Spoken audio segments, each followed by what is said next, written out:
feel like the best like app to really describe like who started beauty filters, what started beauty filters, the whole like origin story is Snapchat. The filter started off, you know, just like the flower filter, you know, the kilo flower one, the dog filter. And then 4 years later, Snapchat decided to really like advance their beauty filters because, you know, you can't stay the same forever. So they started making augmented reality beauty filters, which Primer and Foundation Me is going to talk about. And based on my, little Google research, it is an interactive experience that enhances the real world with computer-generated perceptual information. I know, that's a lot of big words, but basically, he made it so the beauty filters could really like actually look like it's on your face, like it looks like it could be on your face. So basically, make the nose smaller, make the lips bigger, make your eyes look bigger as well, look more racially ambiguous, which was the beauty standard at the time. Because it was like, basically look like the Kardashians, because 2015 was like Instagram and Kardashian stuff. And then I noticed that Facebook and Instagram were being like, oh shoot, like, Snapchat's really doing pretty well. I think that's also a problem because then their apps aren't getting much attention. So the best way they did to really fix that is make stories. Damn, I really tried to buy Snapchat twice and still they didn't let me take it. So messed up. Damn, Snapchat's really beating us to it.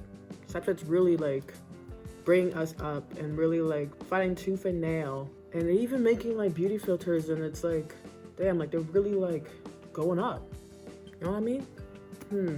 How about we just make stories? I don't think they'll get us sued. No, I don't think they'll get us sued. I find it funny how even after like Instagram and Facebook made like stories, like almost immediately, like people were making fun of like, yo, like you're really trying to copy Snapchat because they're being you, huh? Like all these articles, like proof of like, there's like videos people being like, yo, Instagram stories is so stupid, I'll never use it. Now here I am using Instagram stories and it's the reason why my last video did well. So you should follow me on Instagram to see whether or not there's like updates on like, my channel and stuff, But yeah, back to the actual topic. After that, in like 2019 and 2020 is really when like filters really became like super big and super known. In fact, it was so bad of beauty filters that Instagram in 2019 had to ban deformation beauty filters. So I forgot to explain what deformation beauty filters are, and basically what they are is like a beauty filter that like changes your face so much you like are unrecognizable. So like beauty filters where it just like makes your nose like cinched small or like change your face a lot. So they like removed that because for the obvious reason of it was causing insecurities and it was causing a lot of backlash, so they removed it in 2019. So that's just a simple way of explaining it. Even so, banning some of these filters and like really like trying to get rid of the filters that really like make your face look so different to the point where it's not even you. Meta, aka Facebook, in 2020 announced that 600 million people were using their beauty filters. And during that time, like only Facebook was posting like, who was using their beauty filters. At least what I've noticed. I couldn't find really much about Instagram and Snapchat, but like, let me actually check right now. Yeah, just checked. Yeah, it was only Facebook that was like really posting how many people were using their beauty filters in 2020. Yeah, like I said, we could safely gather that like a lot of people are using these beauty filters and a lot of people were viewing these beauty filters on other people. Not only were they viewing these beauty filters, they wanted to become the beauty filters. Like I feel like most of us, or like at least a few of us watching, have like had those like experiences where like you're like on your phone, you're like using these filters, you're like, oh, this looks so nice to me. And after you take it off and you're just like, oh, this is who I actually look like. And after you have this like urge to be like, what if I was able to get like plastic surgery for it? And actually there's a whole term for like people who love their like filtered version so much that they want plastic surgery. And it's called Snapchat Dysmorphia. And it's Snapchat Dysmorphia. Let me read the full quote from, I'm gonna write the article up here, like pop it up in the screen. But the two main applications in question included Snapchat and Instagram, both of which have 187 million and 600 million daily active users. These two applications provide filters that allow users to change their skin tone, soften fine lines and wrinkles, alter the size of their eyes, lips and cheeks, and change various aspects of their physical appearance. Dr. Yagoda, a plastic surgeon, told the Huffington Post that he had observed many of his clients describing their desired changes which correspond to what the filters on these two applications could provide. This claim was also supported by another renowned plastic surgeon Dr. Schulman, Renee Elgin, professor of psychology at Northwestern University, has also pointed out that the common man is losing perspectives on what he or she actually looks like due to these two social media applications. The term Snapchat dysmorphia was thus brought to life. So through like this like research and through this, you could tell that there's a huge link between people using beauty filters, and the more they use it, the more likely they will go to a surgeon and be like, I want to look like this filtered version of myself. Enemy is back, and I'm talking about another thing I forgot to mention. In a study called, let me just get the exact name of it, The Relationship Between Body Image and the Usage of TikTok Beauty Filters, it showed that like there are some people who are negatively affected by TikTok filters. However, it is significantly weak. However, there are some people who, based on the study and based on what I've seen also in real life, that have a positive effect towards TikTok filters, and some people who have a negative effect. This happens to me often, okay? I'm scrolling on my For You page. I see a girl that's like so perfect looking. It's actually making me want to crawl into a hole and cry and never come back out. And then I press on the audio that she's using because I want to use audio because she's cool. And there's this filter. There's always a filter, and it jump scares me because they're so realistic. And it's scary. Like, this literally just gave me like the skinniest face in the world, like buccal fat removal, 10 pounds of lip filler, another nose job, an eye lift, bigger eyes. Like, we gotta do better. We gotta cancel the filters, y'all, okay?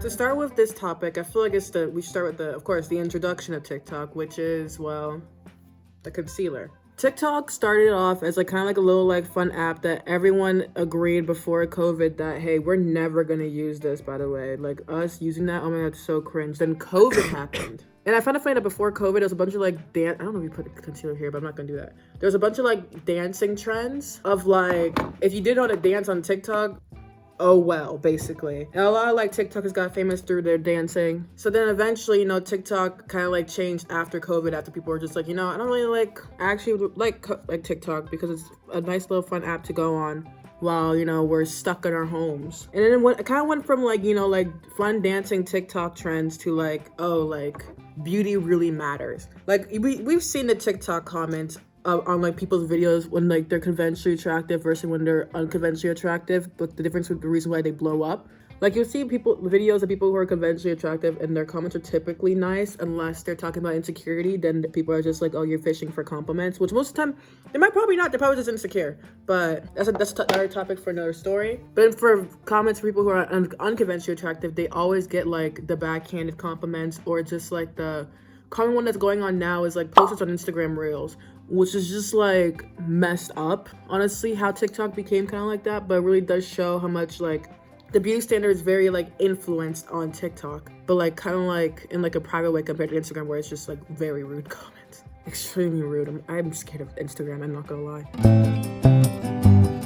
Before I talk about the subsection of, TikTok filters, I want to discuss like briefly and remind people about the fact that TikTok wasn't a lawsuit. I forgot which year, but it wasn't a lawsuit because they only pushed out people who were conventionally attractive compared to people who weren't. So like they'll like go for like a certain like beauty standard, like they'll like scan your face. If your face don't meet certain like criteria, they won't push out your video to like to your For You page, or just the trending page in general. So that really just shows how much like beauty did matter and still does matter in like TikTok spectrum, and especially when it comes to beauty filters. I feel like a good example of people like making unnecessary beauty filters is like the golden ratio beauty filter, which is like basically the filter, any golden ratio beauty filter actually, the ones where they like check your thirds, it's like all your face is like thirds, or like the 20s, or like the freaking like the one where like if you measures your face and you get 80%, that means you're most likely to get kidnapped. Why was that a thing? Let's like really talk about that. Why was that really a thing? I feel like the most popular one now is like Looksmaxxing, which it's just, at first I thought it was like this silly thing to the most talk about like male models and how like they look super good because they have like that strong cheekbone, the hunter eyes, but it became like an actual like huge trend. And when things become huge trends, they typically become really good or awful. And in Looksmaxxing, I remember like seeing like a slideshow example of people who look maxed. I feel like mostly with like the Looksmaxxing trend, like it really, even when you see on the slideshows, it is just either racism or like BS. Because how you gonna say Kendall and Kylie Jenner did Looksmaxxing when Looksmaxxing seems like it's like, oh, like you eat healthy, you go to the gym, and then like you see like your body fat like percentage go down, and after that you have a more structured, defined face. Girl, they just got surgery. What do you mean Looksmaxxing? What is Looksmaxxing in that, bro? What is Looksmaxxing? That's just surgery maxing. Let's not make that up. Let's not make that a thing. Okay. And literally like most of the like the Looksmaxxing stuff they showed was like basically racism, because most of the time those like I said before, maybe just put it back again. Most of those clips were just freaking like people who got skin bleaching. Like most of them are just like, oh, they were like tan and now they're like as pale as my palm. And the thing is, like, they were like, oh, this is their before, and the before doesn't even look bad. And then here's their after, and the after, it's like, either they have a very, like, sculptured, like, defined face, or they just became white. Let's just, like, it's very obvious in the parent that Looksmaxxing tends to, like, really, like, touch towards, I'm gonna say touch, because I'm, like, lightly tap towards, maybe even punch, Western beauty standards, because how is it Looksmaxxing to get surgery to look racially ambiguous, and how is it Looksmaxxing to like change your skin tone completely? How is that Looksmaxxing at all? Like, because it seemed like, and based on let me google it for you what Looksmaxxing is based on Google. Attempt to improve your physical appearance. Any attempt to improve your physical appearance, and it could be simply as eating healthy or following a skincare routine. On the extreme end, it's driven people to perform bizarre home cosmetic surgeries. So there is like a lower end where it's like, you know, eating healthier, going to like, you know, being like self-care era, self-care girly, self-care arc, whatever you want to call it. And then it goes to then like the extreme end of, what did they say? Bizarre home cosmetic surgeries. But never in that definition did we see skin bleaching, changing your skin. Like, bro, like, hello? And I remember seeing like a lot of like comments and like videos of people being like Racemaxxing. Yo, bro, do you want me to be honest with you? Yeah, what's up? Well, you have a perfect face length, thick eyebrows, positive canthal tilt, luscious lips, and symmetrical dreads. Bro, you might actually be a PSL god. You for real? Yeah, but there's one thing. What is that? You're black. Because I'm black? Yeah, bro. Unfortunately, there's only one way to fix this. Actually, two ways. You can race max, meaning you turn into Michael Jackson, or you can rope max and just start over, and hopefully you'll land on the correct race. Back to the video before I just start. But overall, it really does show how much like beauty filters, like especially like the Looksmaxxing ones, like cancel tilt. Like, why are we getting like insecure about the cancel tilt of our eyes? So let's talk about that actually. Cancel tilt is basically where like where your eyes like go. So like the positive cancel tilt be like over here, neutrals here, negatives over here. And people say like, oh, if you have a positive cancel tilt, it's over. But there are people who are pretty, like beautiful or like hot with negative cancel tilts. For example, Marilyn Monroe had a negative cancel tilt. So your beauty's not over because of a negative cancel tilt. You won't look bad if you have a negative cancel tilt. Or like, for example, one of my favorite TikTokers, I can't think of his name, but he looks amazing and he models and he's a negative cancel tilt. I forgot something. One thing that I find super weird about the Looksmaxxing community is the way they describe certain eye shapes. Like, they don't just say negative cancel tilt, neutral, you know, all those tilts. They also call like negative cancel tilt eyes prey eyes, which I feel like honestly connects to just like incel community where it's like the alpha, beta, sigma. Because it's like, why is an eye shape, the shape of your eyes, dependent on like whether or not you're seen as the alpha? Like, you're a beta if you have the negative cancel tilt eyes. I feel another thing that the Looksmaxxing community kind of forgets about is facial harmony. Like, for example, like I showed those like 2 examples of like Marilyn Monroe and like Hatchback, who both have negative canthal tilt and also look attractive. You know why? They have facial harmony. They have facial harmony.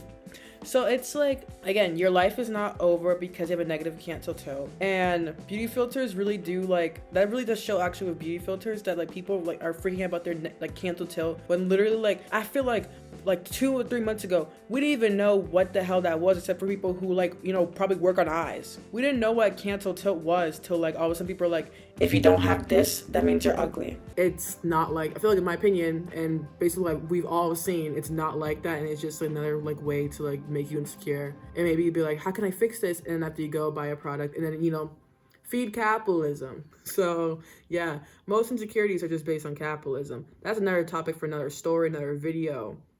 And the saddest thing to see is seeing a girl that puts a filter on one day and she's like, oh my God, this is the most beautiful I've ever felt in my entire life. And then she never takes it off. It's depressing. To really conclude the topic of beauty filters becoming the beauty standard of today's world, I feel we should go back and like really recap on the fact that beauty filters all started by Snapchat in 2015, you know, augmented reality beauty filters. And then later on, it became more bigger and bigger and bigger to the point where now 600 million people was reported of using like beauty filters on Facebook at one point. And it really does show how much beauty is sought for, and even towards such dangerous extents such as plastic surgery. And a specific story about how a lady went to the Democratic Republic to get BBL and lost an organ. She lost an organ. Not lost. They took it from her and they never found a doctor who was responsible. Beauty is very sought out for both men and women, to the point where we try to figure out, okay, which feature can make me more prettier. So we go first with the lips, like the big lip stuff, that trend. And then now the current being canthal tilt. And I feel like that's why a lot of like trends like Looksmaxxing became super popular, because people's consistent strive for beauty. This is why I believe, based on everything that we've talked about earlier, why I believe beauty filters became kind of the beauty standard. Also, if you want to check out the sources, the link's down below, and the links to my socials are down below. And now we're gonna go straight to the damn bloopers. Happy Halloween, stars. Woo! I hope y'all watched the FNAF movie, off topic, because I'm gonna watch the FNAF movie tomorrow. I can't. I might just show my reaction to the FNAF movie in the conclusion. But anyways, let's actually get into it. And like, so I think also, it's just like, I'm here to update, like, I'm not, I realized I don't know my actual makeup routine, because I said eyeshadow and concealer are beauty filters, but I meant concealer, eyeshadow, no, not eyeshadow. Concealer, mascara, no! So many bloopers, bloop, bloop, bloop, bloop. Anyway. The concealer, the blush, the concealer. I still find it funny now, even after like Instagram and Snapchat made Instagram and Snapchat. I know, that's a lot of big words, but basically, join the stars, and I think Blaze should around. No, I don't really care. So yeah, join the stars, and you should definitely check out my videos starting now.